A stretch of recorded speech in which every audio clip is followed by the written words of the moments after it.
to the NXT Podcast, your home for weekly NXT reviews and insight. The beautiful part of NXT is that when one dream ends, another dream begins. Find all of your NXT news, recaps, and analysis right here. So with that being said, we only have one question for you. Are you ready? We thought so. Let's get the show started right now.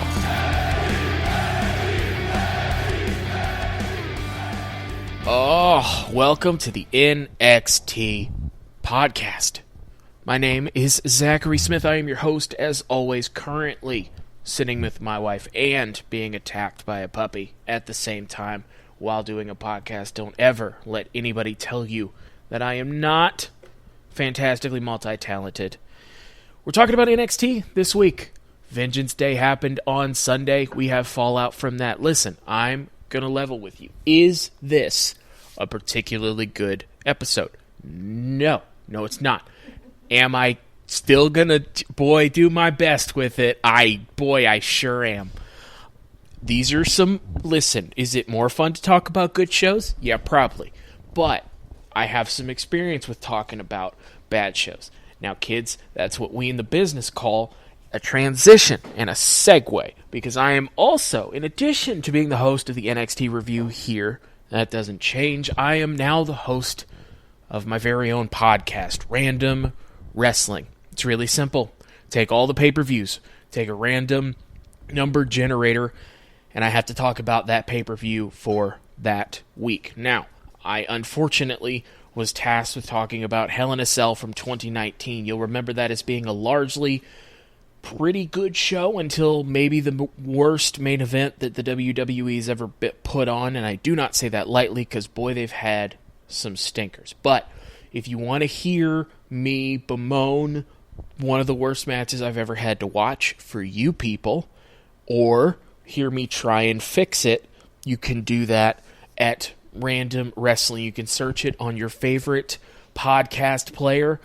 It's up everywhere. iTunes, Spotify, everywhere you get your podcast. Please go over there and subscribe to Random Wrestling. One last plug. You can always find me on Twitter. I am at ZachNXT. That's at ZACHNXT. We're always talking about wrestling, other fun things over there. You can also get a heads up when this comes out and when Random Wrestling comes out. Now, talk about the news and the notes from the week, so on and so forth. Listen, you know about the WWE social media thing. I know about the WWE social media thing. If you don't know about the WWE social media thing, you'll recall that if you're a WWE superstar, living your lifelong dream in this incredible company where your dreams can come true, not allowed to have a Twitch channel.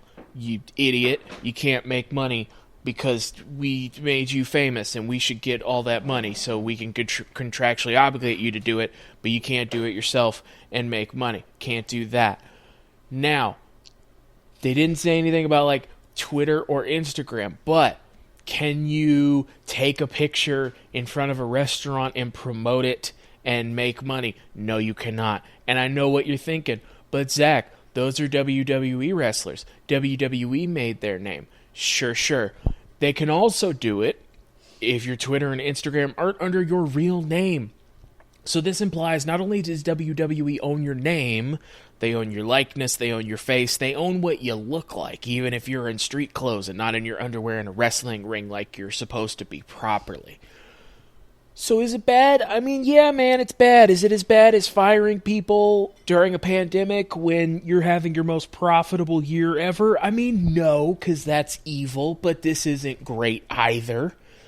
So, just quickly, we're going to recap. You come to the WWE, it's your lifelong dream. Yay, WWE, I'm here. You go to NXT, you have to go through tumble drills and learn to wrestle again, because if you haven't been in WWE, your wrestling experience doesn't count, right? They always go on about how, they got to learn the WWE style. That's like a head coach saying that all my players have to run my plays and I'm not going to change them. Good coaches adapt to player strength and weaknesses. WWE, everybody learns this style, and that's part of the reason everybody is about the same. In addition to that, if on your off days you want to play some video games with some friends online and stream it on Twitch, nope, can't do that. Don't ever think that you can do that. I don't care if it's fun. I don't care if it's some extra money. I don't care if we didn't know about it until a month ago because we didn't care, and then we found out, and Vince is an old senile man and got mad about it because he probably doesn't understand it. You ever tried to explain how an iPhone works to your grandfather, and he just gets frustrated and says, I can't do it, and he goes and gets a Nokia? That's Vince. And so you can't do that, and you say, fine, all right, cool, so I'm just gonna post on Cameo and donate it to charity. Nope! That's not what we do here. Don't you ever think that you could donate to charity. That's not what we do. We work with Susan G. Komen. We ignore all of the problems with that organization. You wear pink once. We have you take a picture with a sick kid, and then we brag about it for a year. That's what the WWE family is all about. Okay, fine, still living my dream. Maybe I'll just take a picture in front of my friend's cool new restaurant that I want to promote. Nope! Can't do it. Don't you ever think you can help your friends or make money for yourself outside of here. This is WWE. We're a family, and you don't get to make money anywhere else. I will remind you, this is the same company where all your dreams can come true, and you can main event WrestleMania. I mean, not really, because that's Roman Reigns. But you can be one spot down from there. I mean, not really, that's Drew McIntyre and Edge. But you can go against the best in the world, and you can, but if you're Keith Lee, you're never going to get a decisive finish. You're never really going to get over, and they're going to blame you and send you back to wrestling school, basically. But you get to work with the best in the world. And yes, that is true, except in the many, many cases it's not. For every AJ Styles or Adam Cole or Finn Balor that comes along, there are a million EC3s where Vince just doesn't get it. And instead of trying to get it, they will say that you weren't 100% behind our terrible creative ideas, and that's why it didn't work. Or you didn't have a good personality, and that's why it didn't work. Or you just didn't mesh, or the writers have nothing for you. We have enough money, the most we've ever made, despite some of the worst creative we've ever had, to have all of the writers Hollywood has ever had. None of those writers have anything for you. So needless to say, it's a great time to work in the WWE. I'll remind you that AEW Wrestling also takes place on Wednesday. And listen, I know that WWE is the big bad wolf, and for a long time they were the only game in town, and they were very happy about that. It very much wanted to stay that way. You keep treating your superstars like dogs locked in a cage, and eventually those dogs are going to run away to a home that's going to love them. So you can keep it up and you can get away with it for a really long time. Just ask Vince McMahon. But eventually, that business practice, evil, is going to come back on you. So that's the news and notes. Light stuff to start the podcast. We have a recap of Vengeance Day that happened on Sunday. Very good wrestling show where not a ton happened. No title changes, anything like that. Nothing happened except for the end of the main event with Adam Cole super kicking Finn Balor. Also super kicking Kyle O'Reilly. Bobby Fish, not around as always. Maybe he'll show up this week. Who knows? Spoiler alert, that's the third note in the podcast notes. This is future Zach. He didn't show up. The announcers are in person this week, and Beth Phoenix is interrupted by Kyle O'Reilly coming out to the ring to start us off. He said, "You all saw what happened Sunday at TakeOver." I keep replaying the moment over and over in my head to try and make sense of it, but I can't. I'm shocked. I'm confused, I'm pissed off, I'm disappointed. We were supposed to be unlike any other group that has come along in this business, and you ruined it for all of us. It's hard, side note, to take him super seriously because he has a faux hawk. And I didn't think that was going to be as big of a barrier to me taking him seriously as it is, but now we are on this side of the fence together, and I'm trying to be vulnerable and honest and let you know that I apparently cannot take a man with a faux hawk seriously, and that is going to temper everything I say after this. He says Cole is still his brother, and he's given him the benefit of the doubt. He says, I need you to come out here and explain yourself. When you're done, I'm probably going to punch you in the face, but I'm willing to listen. I wouldn't have come out if you tell me you're going to punch me in the face. Adam Cole follows that same logic and does not come out.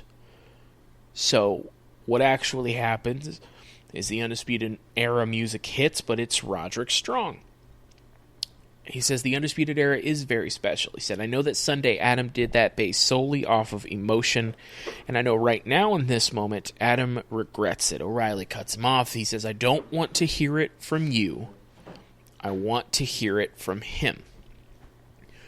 Strong starts to get in the ring talking to Kyle. Kyle says, I'm warning you now, don't get in this ring. He says, it's not that I don't trust you. He says, actually it is that I don't trust you, but I want to hear it from him.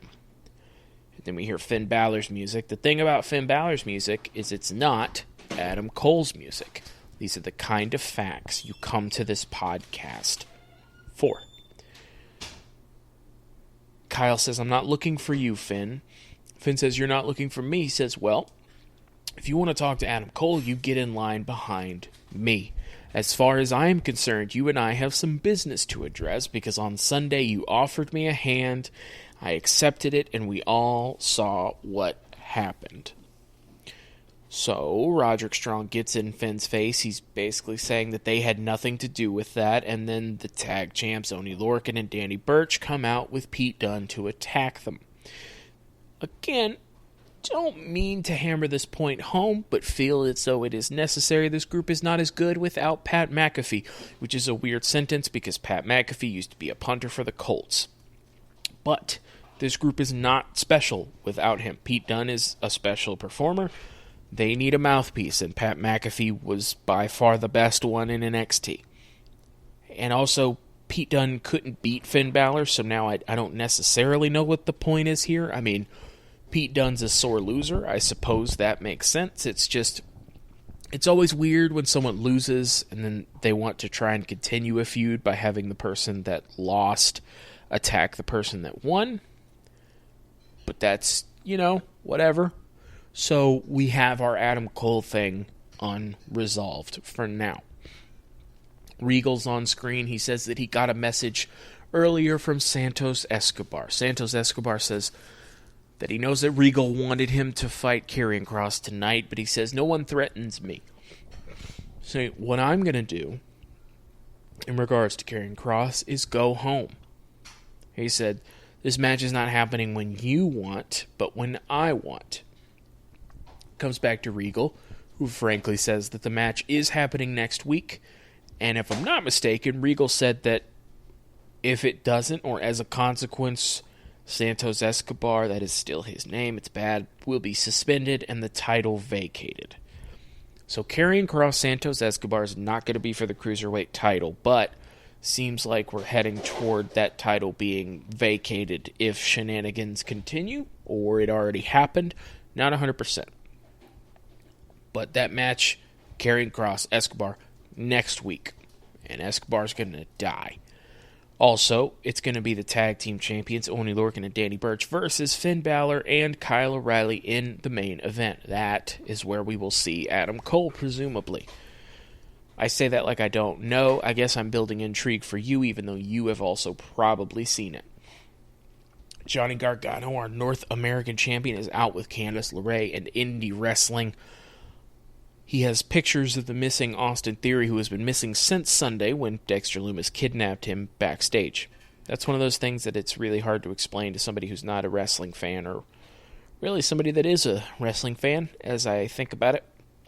Their opponents are Ember Moon and Shotzi Blackheart. It feels like we just did this match because indeed we did. If this seems familiar, it's because this was a match that happened. This was two teams in the tournament, so I don't know what we're doing. But later in the match, nothing really happening. You're not missing much. Johnny's distracted by a white van outside.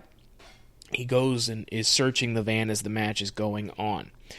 So we are in the match still. It's worked very much like a match that they know nobody is paying attention to because nobody is. Because now we're cutting away from the match. So we cut back to the entrance ramp, and Johnny has indeed found Austin Theory, who has, I think, tape or rope around his legs and arms, and he's very excited to be back. Candice gets out of the ring and runs up to him. Indy is distracted. She turns around, rolled up by Ember Moon. So Ember Moon wins for her team. So they didn't win in the tournament, but they won this week. I don't know why. The way the Gargano family don't really care at all. They're just excited that Austin Theory's back. So they know it doesn't matter, just like I know it doesn't matter, just like I know this match didn't matter. But what does matter is that Pat McAfee shoots a promo from a plane. He's basically cutting a promo on Adam Cole being a jerk and the internet wrestling community not seeing him for who he was because they were just so excited to talk about him. And he said that he's always said that he's a jerk. And now you can all admit that I'm right. He's pushing a hashtag Pat was right hashtag, and then says he's off to the beach to have some drinks while you stay inside. I will say that's probably not a good idea. It is a pandemic. Please don't go out to the beach and drink at all. Good bad guy move, but you getting sick and coming to the hospital, not ideal. So just occurred to me, don't do that. But it's really good to see Pat back. I have no idea why he was gone, but he appears to be back. I don't know when he'll actually be back in the Capitol Wrestling Center, but he's still working with the company, so that's good. I was confused as to whether he had gotten fired or if he had some other commitments or why they weren't working together anymore, but apparently everything's good now. So I'm excited next week, hopefully, to see him returning, because this group is not doing great without him. Cut back to the ring, Caden Carter, Case Catanzaro making their entrance. They are facing Aaliyah, and I'm going to guess that's Jessie Kamea. I don't know. You don't care. So here we are. Robert Stone is their manager once again. Again, Robert Stone, very talented, should be on the show more. He could be funny, or he could be serious. He could be a good manager to just about anybody. They have him just managing Aaliyah, and I'm going to guess that's Jessie Kamea, and not really doing anything and not really talking. So you're not really getting anything out of it. You're just kind of having him show up. So, I mean, not the best used ever of him, but here we are. Caden Carter, Casey get the win, but Xia Li comes out after their dust-up last week. So Caden is going to go out to confront Xia Li, but Casey stops her, and Casey basically says, "We just care about you. We were just trying to help." And goes on and on, saying, "We care about you." She's not a supernatural talker, but that's fine. And Xia Li grabs Casey's hand. She won't let it go. And then this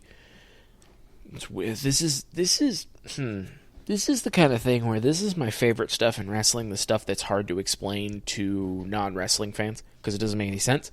But now I'm realizing that I'm having trouble explaining it to you, presumably a wrestling fan. I'm just going to say the word. Xia Li puts her fingers on the back of Casey's hand and leaves 2 black marks across Casey's hand. Why does she do that? You know I don't know, and neither do you.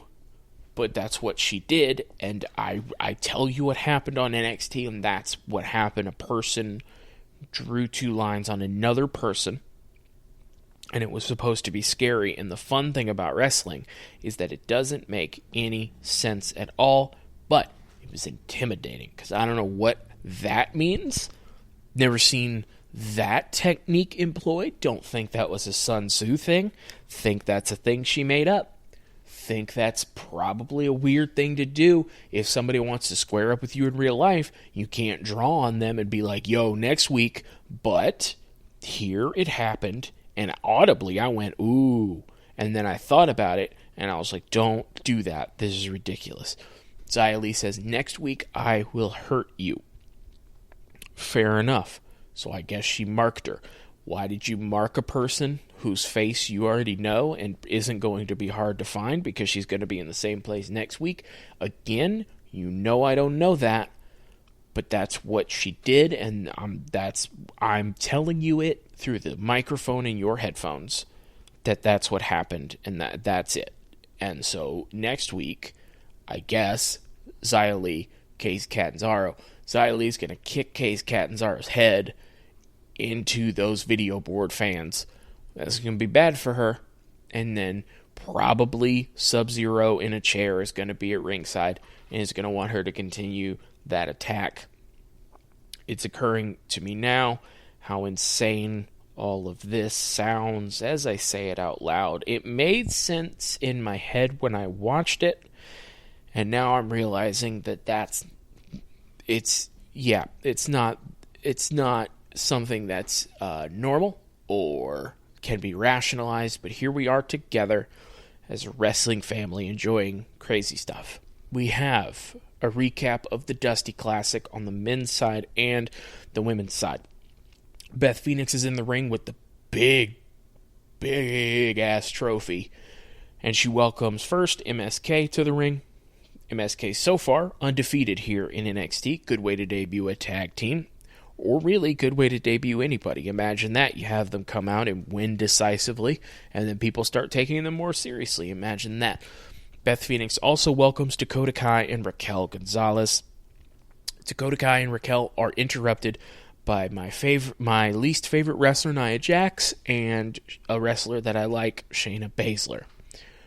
They're going these two teams face to face because in 2 weeks they'll be fighting each other for those tag titles, and they're kind of having a promo off at each other. It wasn't until the middle of it that I realized that MSK and Beth Phoenix are still in the ring. They are all in the corner and they are eating popcorn, and I don't know where they got the popcorn, but that was fantastic that they were just wide-eyed eating popcorn this whole time.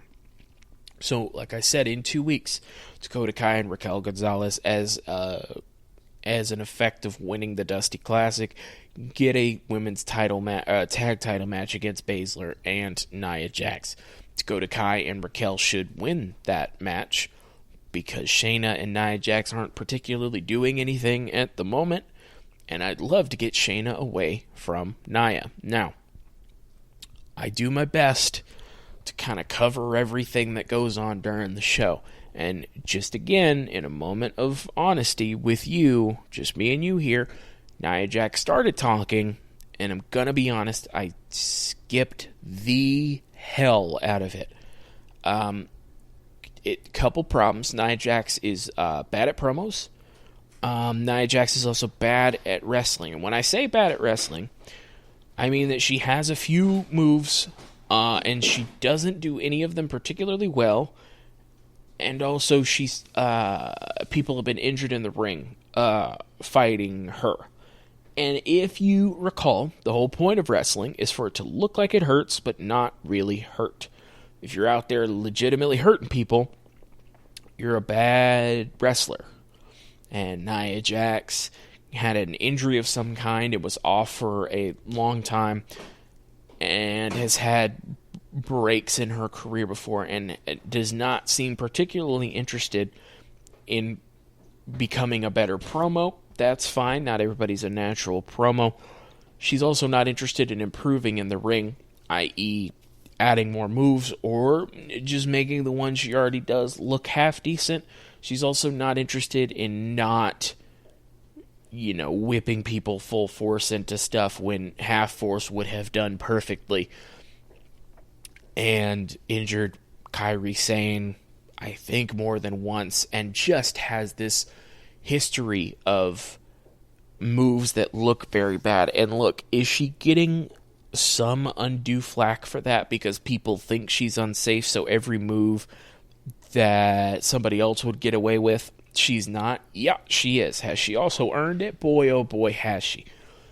Because the problem I have is not so much that you came in unsafe, you were raw, you were unseasoned, fine, I get it. Now, you've been on the main roster for a long time. You've had a lot of different feuds. You've been a women's champion before. And you've shown no interest or no capacity to improve in this area. And I would argue that before promos, before in-ring, before being convincing, before being a good character, before having it, you have to have the ability to not hurt somebody in just about every other match that you have. And if you don't have that basic ability, then you either need to go back to training or you need to improve yourself. Edge got sent a ring by the WWE. When he was coming back, have them send you one. Or you need to not be a wrestler and you need to go find a different job, because this is already dangerous enough without somebody not particularly caring about their opponents. That is all to say, Nia Jax started talking, and I skipped the holy hell out of it. I think she was about to talk about Dusty and working with him, and that's very sweet.